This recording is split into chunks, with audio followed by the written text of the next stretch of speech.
உண்மையிலேயே நீ பலசாலியா இருந்தா எல்லா நேரமும் உங்களுக்கு சாதகமா இருக்கும். அதுவே நீங்க பலசாலியா இல்லாம பலவீனமா இருந்தா அப்போ பலசாலிகளை பார்த்து நடுங்கிறத தவிர வேற எதுவும் செய்ய முடியாது. பலவீனமா இருந்தா எல்லாரும் இழிவா பாப்பாங்க. கண்டிப்பா நான் பலசாலி ஆகிய தீரணும். அதுக்காக தான் இவ்வளவு தூரம் வந்திருக்கேன். நீயாவது பலசாலி ஆகிய தீரணும். இது பத்தாது.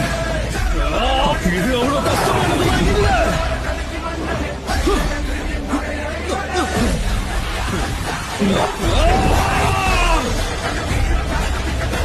Ah!